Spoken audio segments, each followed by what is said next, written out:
শ্বশুর বাড়ির মধ্যে রওনা দিছে, শ্বশুরালয় যাবে। পথের মধ্যে যায় জামাই স্যান্ডেল 150 টাকা দেখেছে। ঈদের দিন শ্বশুর বাড়ি পাওয়ার আগে মোছে পরিষ্কার কি দিয়ে তার শরীরের মধ্যে শ্বশুরের একটা মহব্বত করে সাত চাদর দিছে, যে চাদর বিক্রি করলে তার পায়ের স্যান্ডেল 1000 টাকা না, খুব দামি একটা শালের চাদর, ওটা দিয়ে পায়ের স্যান্ডেল আনছে। এক মুরব্বী তাকে জিজ্ঞেস করছে, আরে বোকা, এত দামি চাদর দিয়ে তোমার এই 150-200-100 টাকা জুতা আনছো? ওই যে এটা আমার টাকা দেখাচ্ছে, এটা শ্বশুর দিছে। বুঝলেন না কথা? কে দিছে? শ্বশুর দিছে, এই জন্য দাম কম। এটা আমার টাকা দিয়ে কিনছে, আমার পায়ে 150 টাকার স্যান্ডেল, কিন্তু এটা আমার টাকা অর্জন করে কিনছি, পরিশ্রম করে কামাই করছি, এরপরে এটা কিনছি।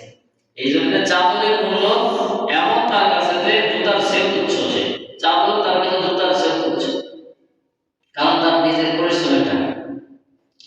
আমরা আমাদেরকে যে সুস্থতা দিয়েছে, এই সুস্থতা নিয়ে, এই শক্তি নিয়ে, সামর্থ্য নিয়ে, হায়াত নিয়ে আমরা ব্যস্ততা দেখাইতেছি, এগুলা তারই দেওয়া, এগুলা তারই দেওয়া। তিনি দিয়েছেন। যে জিনিস নিয়ে আমরা অন্য জায়গায় তাকে বাদ দিয়ে নিয়ে ব্যস্ত, আমি বড় ব্যস্ত দেখাইতেছি, পরিশ্রম করতেছি, দুনিয়ার মধ্যে ডুবে আছি, এটা তারই দেওয়া। আজকে সকাল দেখতে পাইতাম না, ঘুমের ঘরে অনেক মানুষ মারা যায়, ঘুমের ঘরে আল্লাহ তাআলা অনেক মানুষ নিয়ে গেছে, ইতিহাস সাক্ষী। তো আমরা যখন দোয়া পড়ি আল্লাহুম্মা বিসমিকা আমুতু আহইয়া, এর অর্থ তো যে আমি কি আপনার নামে পড়তেছি, আপনার নামেই জীবিত হব, আপনার নামে পড়ি, আপনার নামেই জীবিত হই। আল্লাহু আকবার। আমি পড়া আমাকে কি করছেন? সূর্যের আলো দেখার মতো অনুগ্রহ করছেন, মেহেরবানি করছেন। তাই আবার আমরা গতকালের মতো আজকে দিনের আলো দেখতে পাইছি। তো আমার বাহাদুরিতে আমার জীবন, নিঃশ্বাস, শক্তি, হাত পা, চোখ, কান এগুলো চলে না। কান আমার ইশারায় চলে না, মালিকের ইশারায় চলে। চোখ যত টাইম তাকানোর নির্দেশ আছে মালিকের পক্ষ থেকে, তত টাইম দুনিয়া চোখ দেখতে পাবে। জিহ্বা তত টাইম মালিকের নির্দেশ যে তুমি স্বাদ গ্রহণ করবা, মালিক যখন নির্দেশ উঠায় নিবে তখন জিহ্বা আর স্বাদ গ্রহণ করতে পারবে না। পা চলতেছে, মালিকের নির্দেশ নাই, মালিকের নির্দেশ নাই, পা চলবে না সামনে। তো আমার ইচ্ছা চলতেছে, মালিকের যতক্ষণ নির্দেশ আছে, মালিকের নির্দেশ যখন থাকবে না, আমার ইচ্ছা স্বাধীনতা স্টপ হয়ে যাবে, বন্ধু, মানে আর চলবে না, ইচ্ছা স্বাধীনতা শেষ। মালিক চাইতেছে, আমি চলতেছি, মালিক চাবে না, তো আমি এক চুল পরিমাণ সামনে অগ্রসর হইতে পারবো। তো আমার ইচ্ছায় আমি চলি না, বা আমার ইচ্ছায় আমি সুস্থতা না, আমার ইচ্ছায় না সুস্থতা, মালিক চালাইতেছে। তো মালিকের দেওয়া সব কিছু মাঝখান থেকে ব্যস্ততা দেখাইতেছে। জুমার নামাজ তো সপ্তাহে একদিন, ফজরের নামাজ, জোহরের নামাজ, আসর নামাজ, মাগরিব, ইশা, এই নামাজগুলি আমরা পড়ি না, আসি না, কিন্তু মালিক তো জোর করে না, তুমি সারাদিন ইবাদত করো, ফরজ নামাজ শেষ তুমি জমিনের মধ্যে ছড়ায় রিজিকের তালাশ করো, আমি নিয়ামত রাখছি, আমি দেওয়ার সময় দেখে দেখে তুমি রিজিক তালাশ করো, আমি রব দিয়ে। তো আল্লাহ তাআলা আমাদেরকে এরকম দান করছেন রিজিক, যে আসলেই মনে করি আমার বাহাদুরি, আমার চাকরি আমাকে খাওয়ায়, আমার ক্ষেত খামার আমার উপকারে আসে, আমাকে খাওয়ায় না। আল্লাহ তাআলা তোমাকে যে সময় দিছে, এটা মালিক যার চাকরি করো সে দেয় না। তোমার সুস্থতা, মেধা, এগুলা ব্যবহার করার কারণে, খাটানোর কারণে মালিক ভালোবাসে, কিছু পারিশ্রমিক দিয়ে থাকে। জমিনের মধ্যে বান্দা পরিশ্রম করে, পারিশ্রমিক পায়। জমিন পড়ে থাকলে বান্দা জমিনে যায় না, ফলন আসবে, ফসল আসবে। তো আল্লাহ তাআলা ঘুরে ঘুরে যখন আমি খুশি, তো রবের কুদরত দেখতে পাই। মুফাসসিরিন কেরাম বলেন, মান আরাফা নাফসাহু ওয়া মান আরাফা রাব্বাহু, মান আরাফা নাফসাহু ওয়া মান আরাফা রাব্বাহু, নিজেকে নিজেকে যে চিনছে সে রবকে চিনছে, নিজেকেই যদি কেউ না চেনে রবকে সে চিনতে পারে নাই। নিজেকে যে চিনছে তো সে রবকে চিনছে, নিজেকেই এখনো চেনে নেই তো রবকে কিভাবে চিনবে? তো আল্লাহ তাআলা আমাদের ইচ্ছা স্বাধীনতা দান করছেন, ইচ্ছা স্বাধীনতা দান করছেন। এটা ভালো সুসংবাদ, আর ভালো কিছু আশা বা ভালো কিছু মনে করা যাবে না যে আমরা স্বাধীন ভালো না, এটার মধ্যে ভয় বেশি। কারণ যখন আপনি স্যারে বলবো যে তুমি কি করো দেখে লেখো পরীক্ষায়, দেখে লেখা বড় কষ্ট, যে পরীক্ষা দিচ্ছে রেজাল্ট যেটা নকল করে ওটা দেখবো, ভয় ডর কত টেনশন চিন্তা, ওর লেখা আরো পিছায় 2-1 ঘন্টা। কিন্তু যারা আসলে সত্যিকারের ছাত্র ওদের সময় কম লাগে, পরীক্ষা সবার আগে করছি না তারা। আর যারা ফ্রি সার্ভিস মানে স্যারের সাথে সম্পর্ক ভালো বা নেতার ছেলে মানে যে কোনো একটা আছে সুবিধা ভোগী, সুবিধা ভোগ করতেছে, ওর পরীক্ষা কঠিন হয়, যদিও তাকে খুলে দেওয়া হয়েছে তারপর তার কি কঠিন। এই জন্য ফ্রি জিনিস ভালো না, ফ্রি জিনিস কি ভালো না। আমরা বলে থাকি অমুক আমার মহব্বত করে ভালোবাসে, আমার স্বার্থ না থাকলে ভালোবাসবো কেন? হয় পৃথিবীর বুকে সবচেয়ে ভালোবাসার মানুষের তিনি হলেন মা, বুঝেছিল? আর সেই ভালোবাসা স্বার্থ জন্য বা সন্তান বাবাকে ভালোবাসা স্বার্থে, স্ত্রী স্বামীকে ভালোবাসা স্বার্থে, একমাত্র স্বার্থ ছাড়া মহব্বত করে ভালোবাসে মা। তার প্রমাণ শুরুতেই তো দিছে মা। এখন জীবিত বা দুনিয়াতে আসার পরে আমি অনেক বড় লম্বা হায়াত পেয়েছি, সুস্থতা পেয়েছি, টাকা পেয়েছি, গাড়ি পেয়েছি, এখন তা না। যখন আমি পেটের মধ্যে ছিলাম তখন স্বার্থহীন ভাবে আমাকে কি করছে? উপকার করছে, উপকারে আসছে, তার দ্বারা আমি উপকৃত হয়েছি। তার কষ্ট ইমাম গাজালি রহমাতুল্লাহি আলাইহি বর্ণনা করেন, মায়ের যন্ত্রণা, কষ্ট, ব্যথা, এই ব্যথা যদি একটা যান্ত্রিক মানে একটা কোনো যান্ত্রিক একটা রূপ দেওয়া হয়, একটা রূপ কোনো একটা কিছু ব্যথাটাকে একটা রূপ বানায়, মনে করেন একটা ব্যথা একটা পাথরের টুকরা বানাইছে, কি বানাইছে বুঝতে পারছো? মায়ের যন্ত্রণা ব্যথা সন্তানের ব্যাপারে, মায়ের যন্ত্রণা আর ব্যথা আর কষ্ট যদি একটা টুকরো বানানো হয় ইট বা পাথর, ইমাম গাজালি রাহমাতুল্লাহি আলাইহি তিনি বর্ণনা করেন এই টুকরো দিয়া যদি পৃথিবীর কোনো বড় পাহাড়ে আঘাত করা হয়, পাহাড় চূর্ণ বিচূর্ণ হয়ে যাবে। আল্লাহু আকবার, ভালোবাসা কারে আল্লাহ। ইমাম গাজালি রাহমাতুল্লাহি আলাইহি বলেন, দুনিয়ার মানুষ তোমরা মহব্বত আর ভালোবাসা সঠিক কোনটা এটা নির্ণয় করা কখনো চিন্তা করো না। তোমার ভিতর অনুভূতি, অনুশোচনা, অনুরক্ত কখনোই আসে নাই বা করো নাই যে আসলে মূল ভালোবাসা, সত্যিকারের ভালোবাসা কে বাসে? পৃথিবীর বুকে আল্লাহ আসমানের নিচে জমিনের উপরে একজন সবচেয়ে বড় মহব্বত করে, বিনা স্বার্থে বড় মহব্বতের দাবিদার, তিনি হলেন মা। তিনি একজন মহিলা, তিনি হলেন মা। তিনি সত্যিকারের মহব্বত করেন, ভালোবাসেন। তার মহব্বতের সীমাহীন বর্ণনা দিতে গেলে মানে দিন রাত শেষ হয়ে যাবে, এত মহব্বত করেন, এত মহব্বত করেন।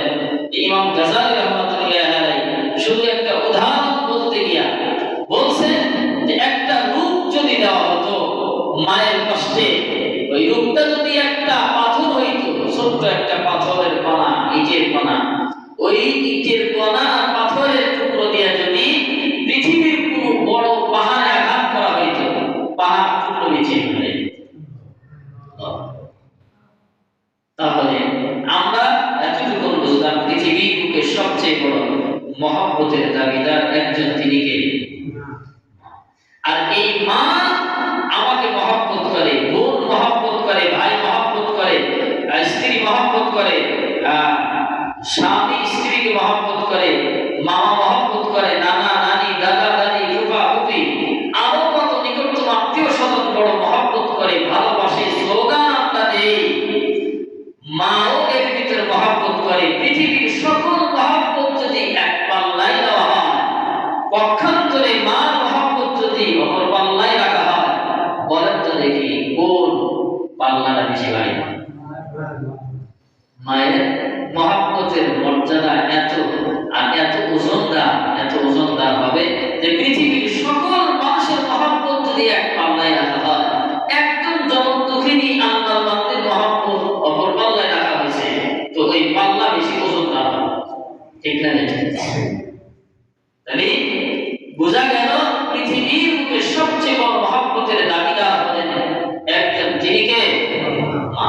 এখন আসেন, এই মহব্বত কতটুকু?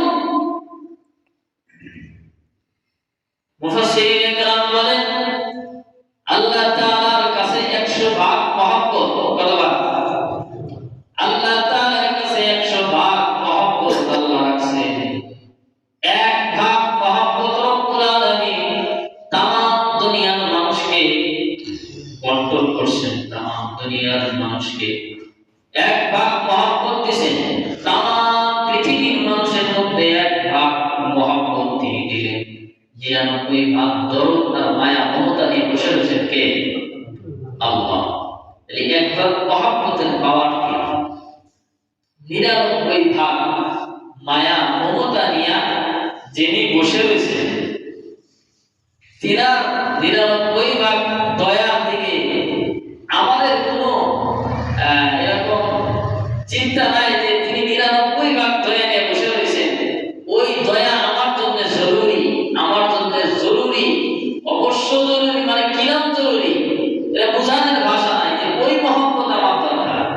দুনিয়ার 1 ভাগ মহব্বত তামাম দুনিয়ার মানুষকে দেওয়ার পরে যদি এতটুকু মহব্বত হয়, তাহলে যিনি এত মহব্বত নিয়ে আসেন তার মহব্বত আমার বেশি করে দিল।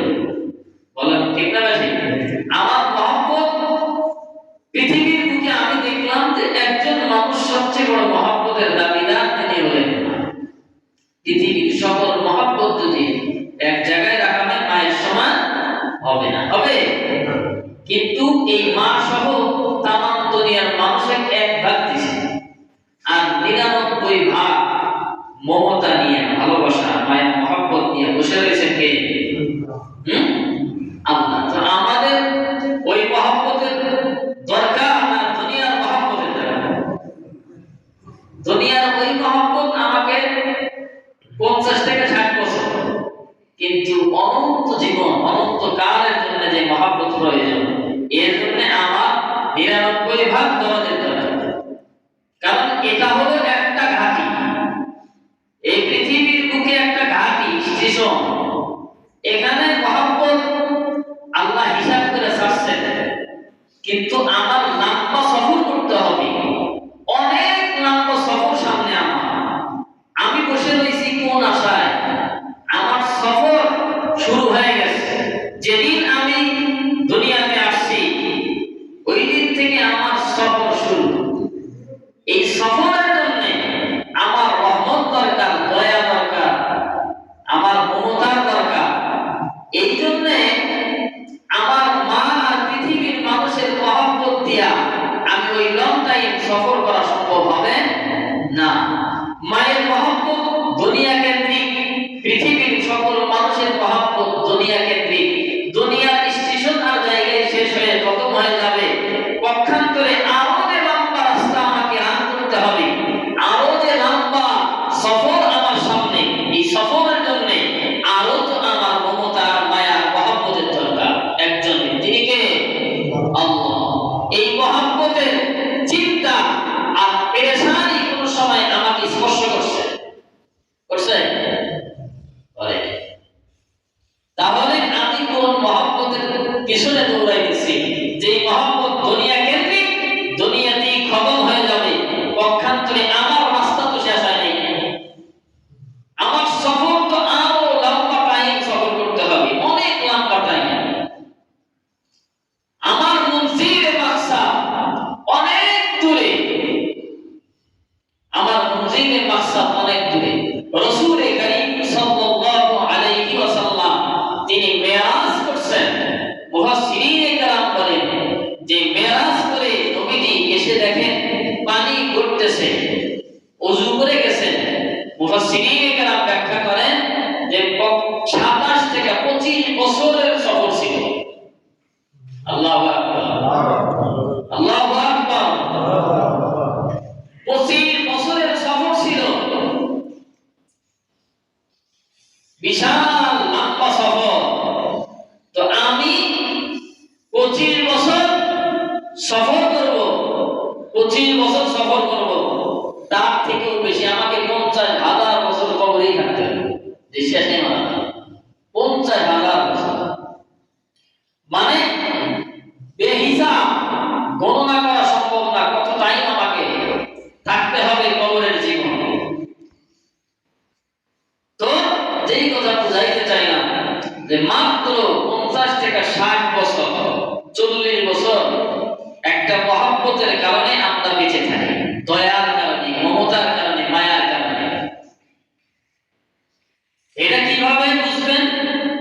আপনি একটা মরুভূমি, একটা ময়দান, যে ময়দানে হাজার হাজার কিলোমিটার দূরে, হাজার হাজার মানে শত শত হাজার হাজার লক্ষাধিক কিলোমিটার চতুর্দিকে কোনো মানুষ নাই, গাছপালা নাই, যানবাহন নাই, কোনো কিছুই নাই, একটা খালি উদ্যান, একটা ময়দানের মাঝে আপনাকে ছেড়ে দেওয়া।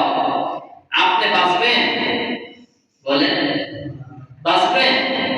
বাঁচার বুদ্ধি আছে? একটা ময়দানের ভিতরে একটা উদ্যান, যেখানে লক্ষ লক্ষ কিলোমিটার চতুর্দিকে কোনো মানুষ নাই, গাছপালা নাই, পশু পাখি নাই, পানি নাই, খাবার নাই, বাঁচবেন আপনি? বাঁচা সম্ভব আছে? বাঁচার সম্ভাবনা নাই। কেন নাই? ওখানে রহমত নাই, ভালোবাসা নাই, মায়া মমতা নাই। আর দুনিয়ার বুকে আমার ঘরে না থাকলে কি হবে? আমার পাশের বাড়ি আছে, আমার আত্মীয় বাড়ি আছে, আমার সম্পর্কের যে মহব্বতের কত মানুষ, তাদের কাছে তো মায়া মমতা আছে, খাবার আছে, তাদের কাছে পানি আছে, হ্যাঁ, তাদের কাছে মহব্বতের চাদর আছে। এই জন্যই আমি এই জগৎ স্টেশন আর এই দুনিয়া নামক এই জগতের ভিতরে ক্ষণস্থায়ী এই জীবন আমি পাড়ি দিতে পারতেছি, চলতে পারতেছি, চালাইতে পারতেছি। পক্ষান্তরে যখন এই সাবজেক্ট শেষ হয়ে যাবে, এই সাবজেক্ট যখন শেষ হয়ে যাবে, এই ক্ষণস্থায়ী এই দুনিয়ার জমিনকে ছেড়ে অন্য এক জগতে পাড়ি জমাইতে হবে, অন্য এক সফরের জন্য, নতুন এক সফরের জন্য প্রস্তুতি নিতে হবে। ওই জায়গায় আলাদা রহমতের প্রয়োজন, ওই জায়গায় কিসের রহমতের প্রয়োজন? ওই জায়গায় আলাদা রহমতের প্রয়োজন, ওই জায়গায় আলাদা মমতার প্রয়োজন, ওই জায়গায় আলাদা ভালোবাসার প্রয়োজন। দুনিয়ার টাকা, দুনিয়ার সব আসবাবপত্র ওই সফরের জন্য কাজে আসবে না। যেমন যেমন এই বাংলাদেশের টাকা অন্য দেশে চলে না, অন্য দেশের টাকা না হলে ওই দেশে চলা যাবে না। ঠিক দুনিয়াতে যেই মমতা দিছেন, যেই মায়া দিছেন, যেই দরদ দিছেন, যেই আসবাবপত্র দিছেন, এই দুনিয়ার জীবনেই শেষ। পক্ষান্তরে নতুন সফরের জন্য নতুন কিছু দয়া আর মমতার প্রয়োজন। সেই দয়া আর মমতা নিয়ে বসে রয়েছেন কে? আল্লাহ।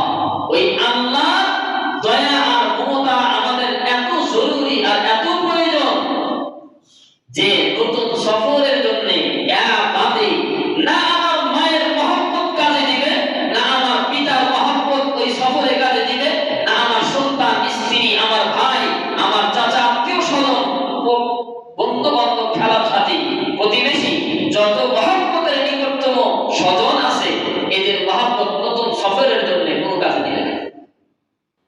আমাকে যখনই কবরে নামাইছে, তখন আমার এই জগতের সাথে সম্পর্ক কাটা হয়ে গেছে, ছিন্ন হয়ে গেছে। তো এই নতুন সফরের জন্য আমাকে এখান থেকে তালাশ করতে হবে, এখানে বসে তালাশ করতে হবে। আপনারা দুনিয়ার সাথে যদি মিলাইতে চান, আপনার ঘরে আরো 6 মাস খাবেন এই ধান আছে, তারপরও ধান লাগান কেন?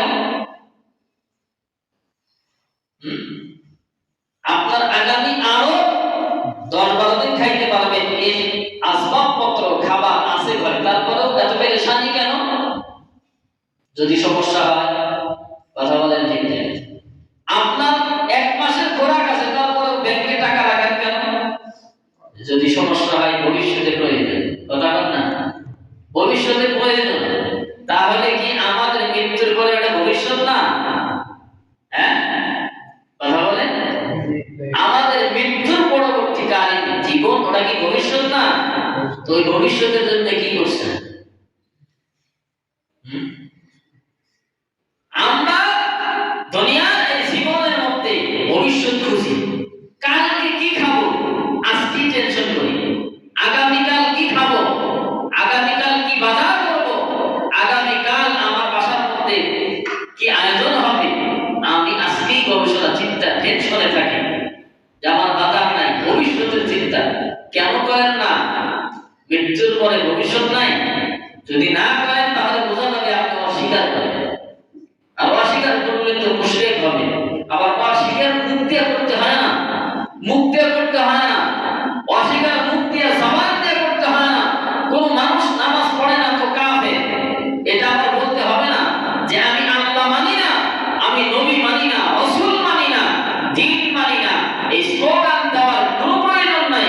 পক্ষান্তরে শুধু নামাজ পড়েন না, তাই কাফের হয়ে যাবে। বুঝলেন এই কথা? ঠিক।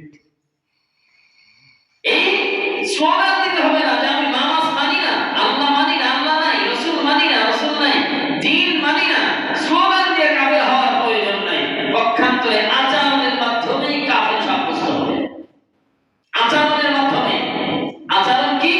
নামাজ পড়েন না, সুদ খান, ঘুষ খান, অন্যের সম্পদ আত্মসাৎ করেন, চুরি করেন, ডাকাতি করেন, তারপরে চগলখড়ি করেন, গীবত করেন, মানুষের পরনিন্দা পরচর্চা, মানুষ ঠকানো কাজ, যত সিস্টেম আছে এইগুলি করতেছেন। আবার নামাজও করতেছেন। এই নামাজ আল্লাহর দরবারে পৌঁছবে না। মুখে স্লোগান দিতে হবে না। মারা গেছে, জানাজা দিছে, তাই কি? জানাজা দিছে তাই কি হয়েছে তাই? জানাজার 1 লক্ষ মানুষ হয়েছে, সকলেই গেছে লোকটা ভদ্র সভ্য বিনয়ী, তাই কি? এটা সার্টিফিকেট নাই। পৃথিবীর সকল মানুষগুলো আপনি ভালো, তাই কি? পৃথিবীর সকল মানুষ আপনার প্রশংসা করছে, কোনো লাভ হবে না। কেন লাভ হবে না? ইয়া ফাতিমাতু আনতি বি নাফসাকি মিনান নার, হে ফাতিমা তুমি নিজেকে জাহান্নাম থেকে বাঁচাও। আমি রাসূলের পরিচয় দিয়া পার পাওয়া যাবে না, কারণ নিজের কাজ নিজেকেই করতে হবে। নিজের সম্পদ তুমি নিজে গোছাও। পরিচয় পরের সাবজেক্ট, পরিচয় পরের সাবজেক্ট। তুমি নিজেকে সংশোধন করো, নিজেকে করো, নিজেকে তুমি তৈরি করো আল্লাহর খাঁটি বান্দা হিসাবে। অন্যের পরিচয় দিয়া বাঁচার আশা করো না। এই জন্য যে আমাকে স্লোগান দিতে হবে না, কোনোভাবেই স্লোগান দিতে হবে না যে আমি মুসলমান, মানুষ আমাকে ভালো বলছে। তাহলে মুফাসসিরিনে কেরাম এই ব্যাখ্যা নিয়ে আসতো না যে একজন মহিলা সকল কিছুই সুন্দর, পৃথিবীর ভিতরে শ্রেষ্ঠ মহিলা, বিয়ে করতে গেছে বাবা সহ, আত্মীয় স্বজন সহ, বর সহ। জিজ্ঞাসা করা হয়েছে মহিলার কোনো সমস্যা আছে? সকলে বলে কোনো সমস্যা নাই। তার চুল মাটি সই মাটি শো এরকম মাটিতে পড়ে যায়, অনেক সুন্দরী তিনি, পৃথিবীর শ্রেষ্ঠ সুন্দরী, সব 100 কিন্তু একটা সমস্যা। বলে কি? বলে তার চরিত্র ভালো না। কোন বাবা সন্তান বর এটা চাই না বিয়ে করবো, বলে ওই মহিলার মূল্য আছে? বলে মহিলা পৃথিবীর ভিতর সবচেয়ে সুন্দরী, কিন্তু তার চরিত্র খুব লুজ, খারাপ চরিত্র, ভালো না। তাছাড়া সব ভালো, চরিত্র বড়ই খারাপ। একটা দোষ, কয়টা দোষটা বলেন? দোষ কয়টা? ওই মহিলার দোষ হলো একটা, শুধু চরিত্র খারাপ। চরিত্র খারাপ, জঘন্য খারাপ, কিন্তু সব সাইড ভালো। বিয়ে করবেন জেনে শুনে বিয়ে করবেন কেন? রুচি হবে না। যদিও করে অবশ্যই স্বার্থের জন্য করছেন, এটাই সাব্যস্ত হবে। তার গাড়ি বাড়ি অভাব নাই, অনেক সুন্দরী, হয়তো সুন্দরের জন্য, টাকার জন্য। আবার যদি এটা করেন তাহলে কোরআনের সাথে আবার মিলে যাবে। কি হবে? আল্লাহ বলেন আল খাবিসাতু লিল খাবিসিনা ওয়াল খাবিসুনা লিল খাবিসাত ওয়াত-তাইয়্যিবুনা ওয়াত-তাইয়্যিবাত লিত-তাইয়্যিবুন। আল্লাহ বলেন যে খবিস পুরুষের সঙ্গে খবিস মহিলাই মেলে। নাউযুবিল্লাহ। কোন দিকে যাবে না, যেদিকে যাবেন ধরা। ভালোর সঙ্গে ভালো, খারাপের সঙ্গে খারাপ। যেমন রাসূল বলেন আল-মার'ু মা'a মান আহাব্বা কামা ক্বালা নবী সাল্লাল্লাহু আলাইহি সাল্লাম, যার সাথে মহব্বত থাকবে তার সাথেই হাসর হবে। বুঝেছে কথা? যার সাথে মহব্বত থাকবে, ভালোবাসা থাকবে, তার সাথেই হাসর।